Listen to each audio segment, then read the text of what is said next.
آنے والے دنوں میں جب نیا سال شروع ہو گیا، مجھے اور آپ کو جو دوسرا کام کرنا چاہیے وہ ہے اپنا محاسبہ کرنا، اپنے اعمال پر خود نظر کرنا۔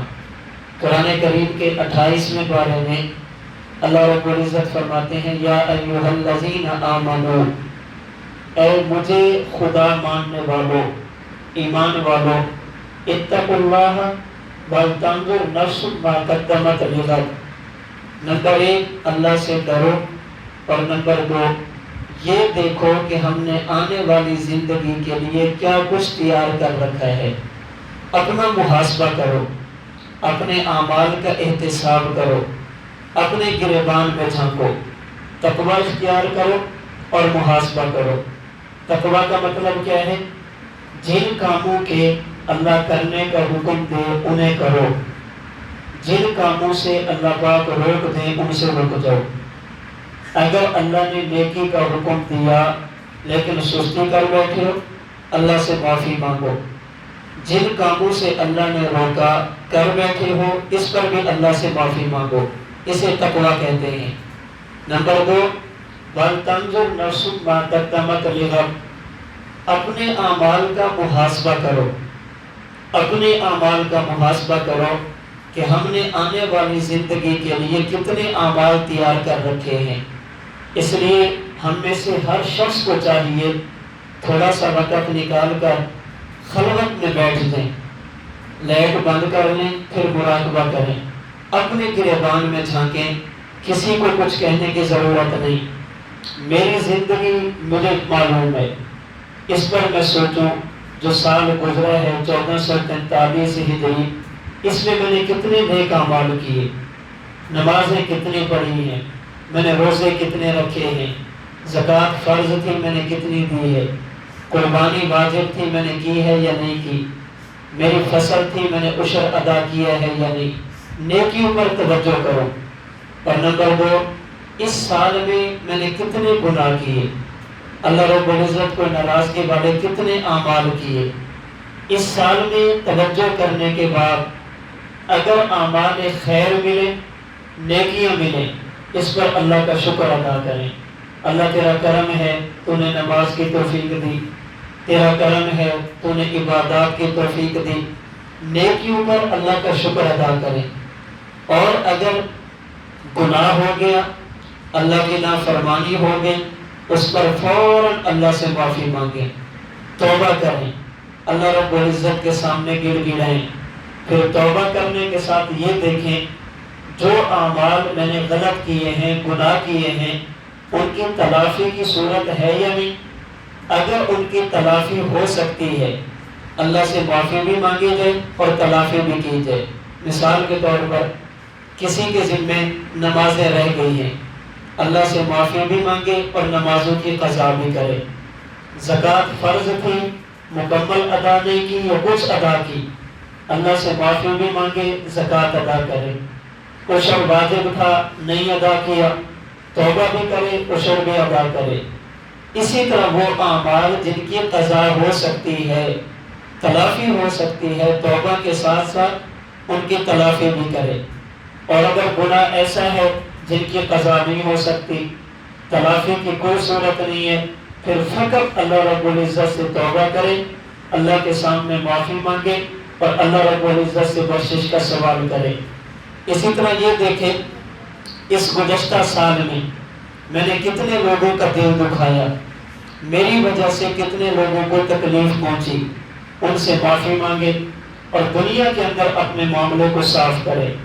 تو دوسرا کام جو اس مہینے میں اور اس سال میں کرنا ہے وہ ہے اپنا محاسبہ کرنا، اپنے اعمال کو خود دیکھنا کہ میں نے کیا کھویا اور کیا پایا، کتنی نیکیاں کی ہیں اور کتنے گناہ کیے ہیں۔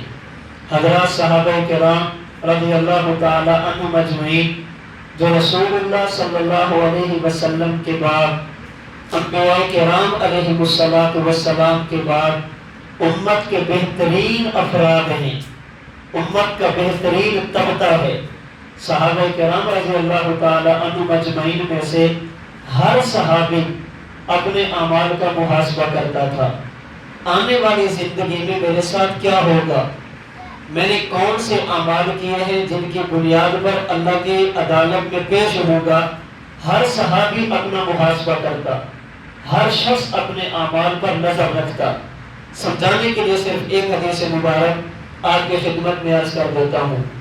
مسلم شریف میں حدیث مبارک موجود ہے، صحابی رسول حضرت عمر بن عاص رضی اللہ تعالی عنہ، جلیل القدر صحابی، رسول اللہ صلی اللہ علیہ وسلم نے کئی مرتبہ ان کے حق میں کلمہ خیر فرمایا، اور اللہ کے رسول صلی اللہ علیہ وسلم کی بہت ساری احادیث ایسی ہیں جنہیں نقل کرنے والے حضرت عمر بن عاص ہیں رضی اللہ تعالی عنہ۔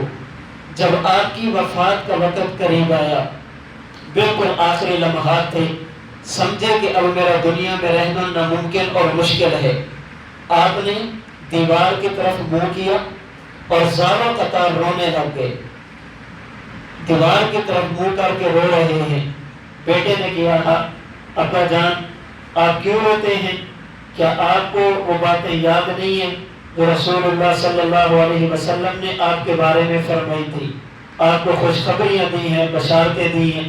حضرت عمر بن عاص فرمانے لگے کہ میں اس بات پر نہیں رو رہا کہ میں دنیا سے جا رہا ہوں، بلکہ میں اپنے اعمال کا محاسبہ کر کے رو رہا ہوں۔ پھر فرمانے لگے کہ میری زندگی میں 3 دور آئے ہیں، میری زندگی میں 3 مراحل آئے ہیں۔ میری زندگی کا ایک دور ایسا تھا جب میں نے کلمہ نہیں پڑھا تھا، ایمان قبول نہیں کیا تھا، اور اس دور میں رسول اللہ صلی اللہ علیہ وسلم کی نفرت میرے دل میں بہت زیادہ تھی۔ آپ علیہ الصلوۃ والسلام کا بغض اور نفرت میرے دل میں بہت زیادہ تھا۔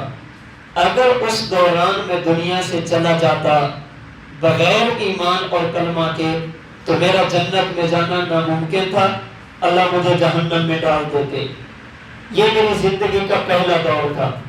حالات اور واقعات بدلے، ایک وقت آیا میں رسول اللہ صلی اللہ علیہ وسلم کی خدمت اقدس میں حاضر ہوا، عرض کیا یا رسول اللہ کلمہ پڑھنا چاہتا ہوں، مسلمان ہونا چاہتا ہوں، آپ کے ہاتھ پر بیعت کرنا چاہتا ہوں۔ آپ علیہ الصلوۃ والسلام نے ہاتھ پھیلایا، قبضت یدی، میں نے اپنا ہاتھ سمیٹ لیا۔ میں نے عرض کیا یا رسول اللہ بیعت تو کروں گا لیکن میری ایک شرط ہے۔ پوچھا عمر کون سی شرط؟ فرمایا یا رسول اللہ یہ بتائیں اگر میں کلمہ پڑھ لوں تو میری زندگی کے جتنے گناہ ہیں کیا اللہ ان کو معاف کر دیں گے، اللہ ان کو بخش دیں گے؟ فرمایا عمر ایمان، اسلام اور کلمہ یہ ایسی چیز ہے جن کی وجہ سے اللہ پاک انسان کی زندگی کے گزشتہ گناہوں کو معاف فرما دیتے ہیں۔ الاسلام یہدم ما کان قبلہ، زندگی کے پہلے گناہ معاف ہو جاتے ہیں۔ اسی طرح اللہ کی رضا کے لیے، اللہ کے دین کے لیے اپنے وطن کو چھوڑ دینا کہ یہاں پر عبادت نہیں کر سکتا، فلاں علاقے میں جاؤں گا تو عبادت کروں گا، ہجرت، اس کی وجہ سے بھی اللہ گناہوں کو معاف کر دیتے ہیں۔ اسی طرح بیت اللہ کا حج کرنا ایمان کی حالت میں، جو شخص حج کرتا ہے، حج بھی ایک ایسی عبادت ہے جس کی وجہ سے زندگی کے گزشتہ گناہ معاف ہو جاتے ہیں۔ گویا کہ حضور نے فرمایا ایمان لانے سے تمہاری زندگی کے گزشتہ سارے گناہ معاف ہو جائیں گے۔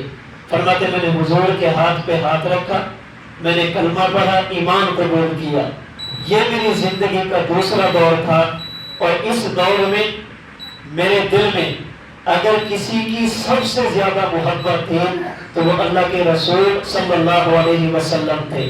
سب سے زیادہ پیار میں حضور سے کرتا تھا، اور آپ کی عظمت، آپ کی تعظیم میرے دل میں کتنی تھی؟ فرماتے میں حضور کا اتنا ادب اور احترام کرتا تھا کہ حضور کو آنکھ اٹھا کر دیکھتا بھی نہیں تھا۔ اس لیے آج اگر کوئی بندہ مجھ سے سوال کرے کہ اے عامر تم اللہ کے رسول کے صحابی ہو، ذرا بتائیے تو صحیح کہ حضور کا حلیہ کیسا تھا؟ فرماتے اللہ کی قسم میں حضور کا حلیہ بیان نہیں کر سکتا۔ کیوں؟ میں نے تعظیم کی وجہ سے، احترام کی وجہ سے کبھی حضور کو آنکھ اٹھا کر جی بھر کے نہیں دیکھا۔ میں جب بھی آپ کی مجلس میں بیٹھتا، اپنی گردن کو جھکا کر بیٹھتا۔ فرماتے اس دوران اگر میں دنیا سے چلا جاتا مجھے یقین ہے کہ اللہ پاک مجھے جنت عطا فرما دیتے۔ میری زندگی کا تیسرا دور رسول اللہ صلی اللہ علیہ وسلم کی رحلت کے بعد سے لے کر آج تک کا زمانہ ہے۔ اس دوران میں نے جو اعمال کیے وہ اعمال کیسے تھے پتہ نہیں اللہ قبول فرماتے ہیں یا نہیں فرماتے۔ پہلے تو حضور موجود تھے، وہی کا سلسلہ جاری تھا، اگر کوئی مسئلہ پیش آتا ہم حضور کی خدمت میں حاضر ہو جاتے، یا رسول اللہ یہ کام کیا ہے، اگر ٹھیک ہوتا تو آپ فرماتے صحیح ہے، اگر کوئی کمی کوتاہی ہوتی تو حضور فرماتے اس کی اصلاح کرو۔ اس تیسرے دور میں جو میں نے اعمال کیے ہیں، اب پتہ نہیں ان اعمال کی وجہ سے اللہ رب العزت مجھے معاف کرتے ہیں، مجھے جنت دیتے ہیں، یا اللہ رب العزت میرے ساتھ کیا معاملہ کرتے ہیں۔ پھر حضرت عمر فرمانے لگے اے بیٹے جب میرا انتقال ہو جائے، میرا جنازہ ادا کرنے کے بعد جب مجھے قبر میں دفن کر دو، میری قبر پہ آہستہ آہستہ مٹی ڈالنا، اور مٹی ڈالنے کے فوراً بعد میری قبر سے واپس نہ چلے آنا، تھوڑی دیر کے لیے قبر پہ رک جانا، میرے حق میں استغفار کرنا، اللہ سے دعا کرنا۔ کیوں؟ فرمایا اس لیے کہ جب بندہ قبر میں جاتا ہے اس کے پاس دو فرشتے آتے ہیں جو اس سے سوال کرتے ہیں، میں چاہتا ہوں کہ تم میری قبر پہ تھوڑی دیر کے لیے رک جاؤ تاکہ تمہارے ساتھ ماموس ہو کر میں فرشتوں کے سوالوں کے جواب دے سکوں۔ عرض کرنے کا مقصد ایک ہے کہ دیکھیں حضرت عمر بن عاص رضی اللہ تعالی عنہ رسول اللہ صلی اللہ علیہ وسلم کے صحابی ہیں، ایمان کی حالت میں اللہ کے نبی سے ملاقات کی، ایمان کی حالت میں دنیا سے چلے گئے۔ ہمارا ایمان ہے، ہمارا عقیدہ ہے، اللہ کے نبی کا صحابی ہونا کتنے بڑے اعزاز کی بات ہے۔